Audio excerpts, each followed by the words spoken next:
Hello everyone, welcome to the Future Academy. We are here for a better future. Let's learn, let's start the video.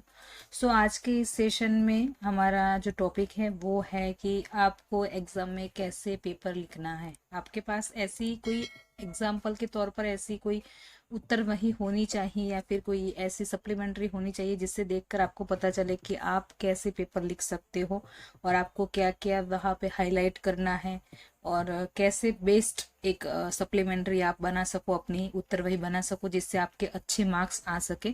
सो इसी वजह से हमारे पास एक PDF है, गुजरात माध्यमिक एंड उच्चतर माध्यमिक शिक्षण बोर्ड गांधीनगर की तरफ से ये वाली पीडीएफ प्रोवाइड की गई है, जिसमें लिखा है धोरण 10 ना आदर्श उत्तर वही हो, यानी जो भी बेस्ट सप्लीमेंट्री उनको लगी है उसको उन्होंने पब्लिश किया है ताकि स्टूडेंट्स देखें समझे कि कैसे आप उत्तर लिख सकते हो और कैसे अपने पेपर को बेस्ट बना सकते हो। तो यहाँ पे हम पहला जो पेपर है यहाँ पे देखेंगे जो है वो गुजराती का paper. Okay, Gujarati first language का पेपर है धोरण 10 का।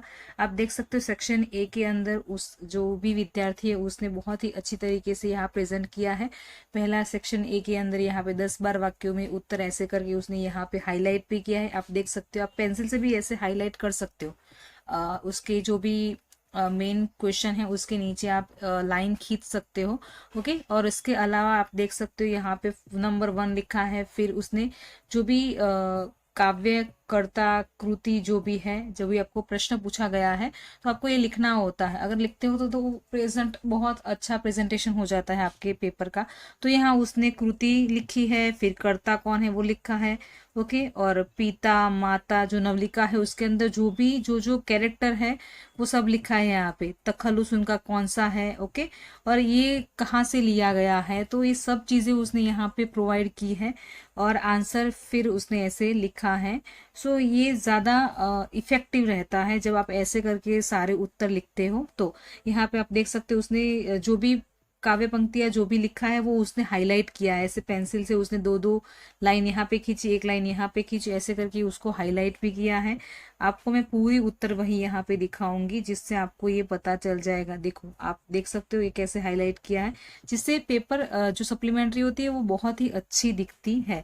ओके, 3-4 प्रश्न में उत्तर है तो यहाँ पे उसने इसको भी हाईलाइट किया। फिर आप जनरली सब लोग यहाँ पे लिखते हैं कृति करता, आप सेंटर में भी लिख सकते हो।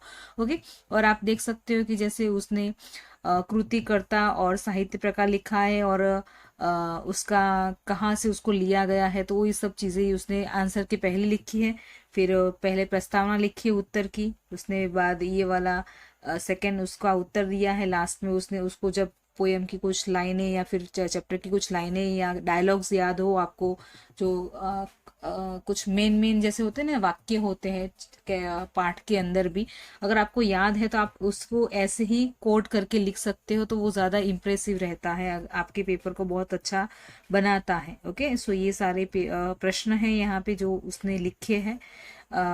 यहाँ पे आपको इस पूरे जो पीडीएफ है उसके अंदर काफी सारे जैसे एक गुजराती के 3 से 4 ऐसे सैंपल पेपर दिए जिसमें आप देख सकते हो कि किस किस ने किस किस तरीके से लिखा है और क्या क्या आप अपने अपने खुद की सप्लीमेंट्री में कर सकते हो। यहाँ पे विभाग बी में संक्षिप्तीकरण है, ये वाला टॉपिक संक्षिप्तीकरण का है। उसने यहाँ पे टाइटल भी दिया है संक्षिप्तीकरण का और इसको इतनी छोटे से संक्षेप में लिखा है। देन फिर यहाँ पे जब ये प्रश्न खत्म हुआ तो यहाँ पे सेकेंड 2 लाइन ऐसे ड्रॉ कर दी और उसके उसके बाद उसने यहाँ पे एक हाईलाइट करके विचार विस्तार लिखा है और उसके बाद विचार विस्तार का टॉपिक उसको भी उसने पेंसिल से आप देख सकते हो 2 एरो करके दोनों तरफ से एक पूरा पेपर एक तरीके से लिखा है और उसका अर्थ फिर उसने यहाँ पे दिखाया है कि सामान्य अर्थ क्या होता है, फिर उसका सही तरीके से उसने अर्थ विस्तार किया है। ओके, तो आप ऐसे इसको सही तरीके से लिख सकते हो। उसमें बीच में उसने कुछ ऐसी पंक्तियां भी डाली है, आप ऐसे देख सकते हो। और ये पूरा जो विचार विस्तार है उसने किया है और लास्ट में उसने बोध भी दिया है कि क्या कहना चाहते हैं वो, ये सब लिखा है। सेक्शन सी यहाँ पे पत्र लेखन है, आपको पता है जैसे कि देखो यहाँ पे उसने स्ट्रेट यहाँ पे एड्रेस लिखा है, फिर संबोधन कॉमा या फिर पूर्ण विराम जो भी जहाँ पे लगता है उसने याद रखा है और लास्ट में यहाँ पे जो आपको लास्ट में संबोधन लिखना है वो भी इसने लिखा है। अहवाल लेखन बताया है यहाँ पे। ओके।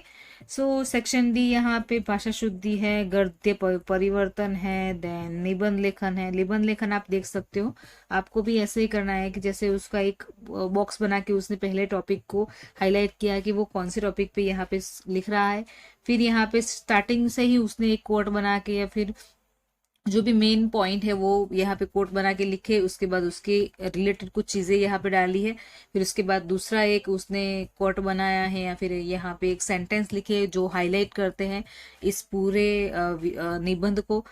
काफी सारे ऐसे उसने बोलते हैं ना कि अलग अलग आप लैंग्वेज में, अगर गुजराती का पेपर लिख रहे हो तो आप हिंदी के भी कोट वहां पे डाल सकते हो, कुछ अच्छी लाइनें उस टॉपिक को रिलेट करते हो वैसी। इंग्लिश में भी डाल सकते हो, उसने इंग्लिश में भी डाली है, पर याद ना रखना कि आपका स्पेलिंग करेक्ट होना चाहिए।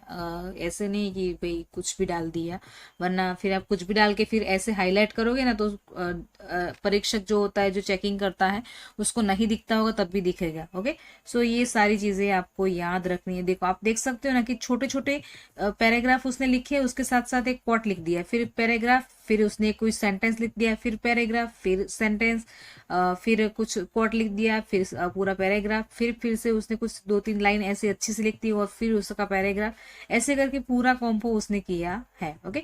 सो ये पूरा पेपर हमने यहाँ पे दिखा है। इसके अलावा भी ये सेकेंड पेपर है किसी एक विद्यार्थी का। ऐसा नहीं है कि हैंडराइटिंग बहुत ही क्लियर इसकी है, बहुत ही अच्छे से लिखा है, लेकिन बिना क्लियर हैंडराइटिंग है, लेकिन फिर भी उसको बेस्ट सप्लीमेंट्री के तौर पे यह सबमिट किया है। देख सकते हो आप, उसकी हैंडराइटिंग इतनी अच्छी नहीं है, लेकिन उसके लिखने का जो तरीका होता है ना वो बहुत अच्छा है, यानी कि जो चाहिए वो चीजें उसने लिखी है, प्लस उसने जो भी प्रेजेंट करना होता है वो सही से किया। देख इसने भी जो जो दूसरा विद्यार्थी उसने भी यहाँ पे हाईलाइट, हाईलाइट नहीं, यहाँ पे सेंटेंस जो आपका पूरा होता है, प्रश्न आपका पूरा होता है, उसके बीच में एक लाइन ड्रॉ करके उसको अलग किया है। ओके, ये करना जरूरी है। और इसने यहाँ पे 1-2 लाइन छोड़ी होती तो भी ज्यादा अच्छा लग सकता था, पर कोई बात नहीं, उन्होंने उनको जैसा ठीक लगा वैसा उन्होंने किया है। लेकिन आप इस तरीके से अपने सारे पेपर्स को कर सकते हो। ओके। और ये सप्लीमेंट्री वाला जो पीडीएफ है वो मैं डिस्क्रिप्शन बॉक्स में डाल दूंगी, तो आप वहां जाके देख सकते हो। अलग अलग पेपर का सॉल्यूशन भी मिल जाएगा, प्लस आपको पता चलेगा कि आप कैसे लिख सकते हो। सो आई होप कि ये वीडियो आपके लिए हेल्पफुल रहेगा। ओके। और आप, काफी सारे स्टूडेंट्स पूछते भी हैं कि मैम कितने मार्क्स का प्रश्न हो तो कितने सेंटेंस लिखने चाहिए, कितने पैराग्राफ बनाने चाहिए, तो ये इस प्रश्न पत्र के जरिए आप समझ पाओगे कि आपको कितने पैराग्राफ या फिर कैसे लिखना है। ये सप्लीमेंट्री ओरिजिनल है, यानी कुछ विद्यार्थियों द्वारा लिखी गई है, वही यहाँ पे पब्लिश की गई है, ऐसे नहीं कि मैंने खुद से बना दी। ओके। सो अगर आपको ये वीडियो हेल्पफुल लगता है और अच्छा लगा है तो प्लीज लाइक करना, शेयर भी कीजिए दूसरों के साथ, ताकि वो भी देख सके कि सप्लीमेंट्री में आंसर्स कैसे लिखने हैं। ओके। आपकी एग्जाम बहुत नजदीक आ चुकी है, तो प्रिपरेशंस आप बहुत ही जोर जबरदस्त तरीके से कर रहे होंगे। So best of luck, and मिलते हैं नेक्स्ट सेशन में। कुछ और माहिती लेकर आएंगे, कुछ और सॉल्यूशंस और कुछ चीजें लेकर आएंगे। तब तक take care all of you, bye.